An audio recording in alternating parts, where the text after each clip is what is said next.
آئیے کتاب رحمت سورہ الکہف اٹھائیں۔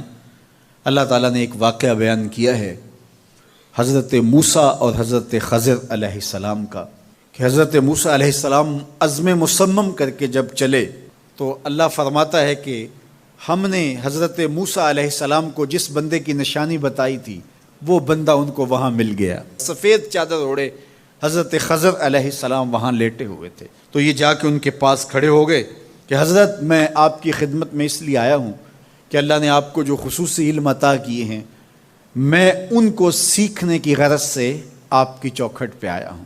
کہا تم میرے ساتھ صبر نہیں کر پاؤ گے، معاملے مشکل ہیں، سفر دشوار ہے، منزل کٹھن ہے، اور میرے معاملات ایسے ہیں کہ تم اعتراض کرو گے اس کے بغیر تم رہ نہیں سکتے۔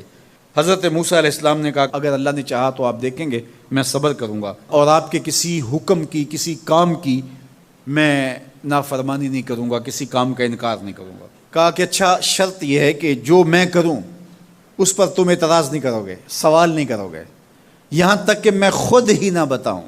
تو کہا کہ یہ شرط ٹھہری، میں کوئی بات نہیں کروں گا۔ فانطلقا، دونوں چل پڑے، دریا کے پار جانا تھا۔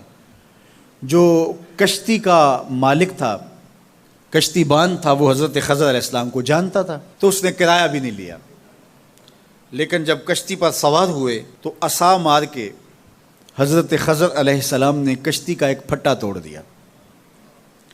تو بے ساختہ حضرت موسیٰ علیہ السلام نے کہا آپ نے پھٹا توڑ دیا، یہ سارے ڈوب جائے؟ کہا میں نے کہا تھا نا تم میرے کاموں پہ صبر نہیں کر پاؤ گے۔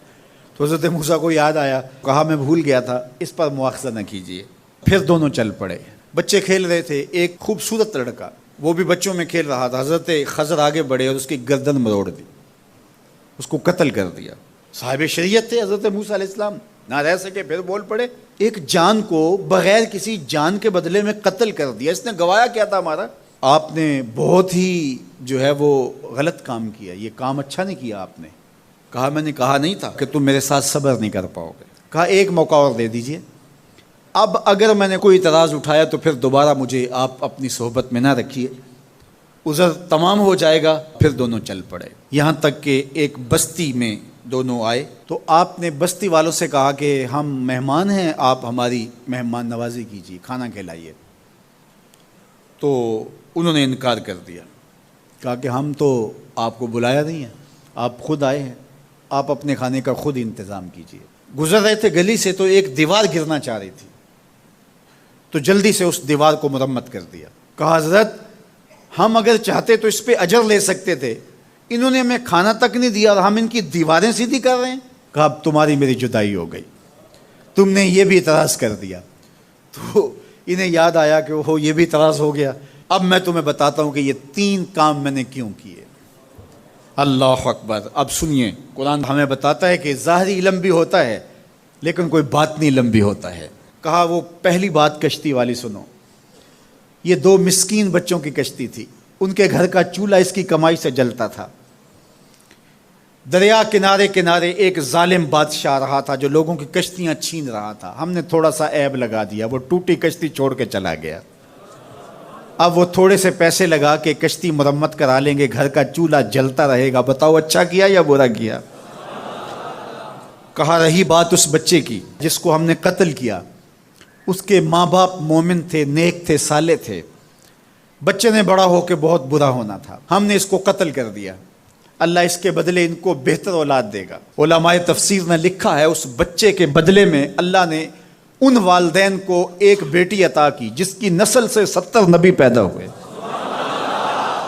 دیوار کی کہانی بھی سن لیجئے، یہ شہر کے 2 یتیم بچوں کی دیوار تھی اور اس کے نیچے ان کا خزانہ تھا اور ان کا باپ بڑا نیک تھا۔ خزانہ دیوار کے نیچے ہے، دیوار گرنا چاہ رہی ہے، کسی معمولی دھکے سے گر جاتی۔ 2 ہی صورتیں تھیں، یا وہ بچے خود اپنا خزانہ اٹھا لیتے یا لوگ اٹھا کے لے جاتے۔ لوگ اٹھا کے لے جاتے پھر بھی ہاتھ میں کچھ نہ آیا، اور اگر وہ خود اٹھا لیتے تو بچے ہیں، بچپنے کی وجہ سے وہ اس کو اڑا دیتے۔ تو ہم نے اس کے اوپر دیوار کھڑی کر دی، جب تک وہ اس قابل نہیں ہو جاتے کہ یہ خزانہ نکال کے اس کو صحیح مصرف پہ لگا سکیں، اتنی دیر تک دیوار گرے گی نہیں۔ اللہ اکبر۔ وہ کسی وجہ سے دیوار قائم رہے گی، اور جب وہ اس عمر کو پہنچ جائیں گے جس عمر میں وہ اس خزانے کو سنبھال سکیں گے تو پھر دیوار خود بخود گر جائے گی اور یہ خزانہ نکال کر کے اپنے کام پہ لے آئیں گے۔ میں جب پہلی مرتبہ اس کو جو ہے وہ غور کے ساتھ تلاوت کیا تو مجھے یہ لگا کہ اس کا انطباق پاکستان کے حالات پہ بھی ہو سکتا ہے، اس لیے کہ یہ بھی یتیموں کا سرمایہ ہے۔ کتنے یتیم روتے بلکتے رہ گئے اور ان کے سر سے جو ہے وہ سائے اٹھ گئے اس وطن کے لیے، لیکن میرے مالک نے اس ملک کے خزانوں پر گہرے پہاڑ اور بڑی بڑی دیواریں کھڑی کر دی ہیں۔ جب تک یہ قوم بلوغت تک نہیں پہنچے گی اتنی دیر تک وہ خزانے ظاہر نہیں ہوں گے، اور جب یہ قوم اپنی بلوغت تک پہنچے گی، شعوری بلوغت، فکری بلوغت، علمی بلوغت، اور رب سے جو وعدہ کیا تھا پاکستان کا مطلب کیا، لا الہ الا اللہ، جب اس بلوغت تک یہ پہنچ جائے گی، اس وعدے کی تکمیل ہوگی، پھر رب دیوار ہٹا دے گا اور پاکستان کو اللہ اتنے خزانے دے گا اور پاکستان ایسا مالا مال ہوگا دنیا دیکھنے آئے گی انشاءاللہ۔ اس لیے رب نے دیواریں بنا کے رکھی۔ تمہارا باپ معین الدین چشتی بڑا نیک تھا، تمہارا باپ داتا گنج بخش علی حجویری بڑا نیک تھا، تمہارا باپ حضرت مجدد الف ثانی بڑا نیک تھا، ان کی وجہ سے میں دیواریں کھڑی کر رہا ہوں اور مضبوط حصار لگا رہا ہوں تمہارے خزانوں پر، اور وہ وقت آئے گا جب تم بلوغت کی عمر کو پہنچو گے، دیواریں ہٹ جائے گی اور تمہارا وطن زمانے پہ مہکتے پھول کی طرح اور چمکتے ستاروں کی طرح اور روشن آفتاب کی طرح چمکتا اور مہکتا دکھائی دے گا، اور زمانہ پاکستان دیکھنے آئے گا، پاکستان دنیا کی قیادت کرے گا انشاءاللہ۔ تو کہا یہ تعویل ہے ان باتوں کی جو باتیں میرے رب نے مجھے بتائی، اور یہ میں نے اپنی مرضی سے نہیں کہیں، اور جو میں نے کیا اپنی مرضی سے نہیں کیا۔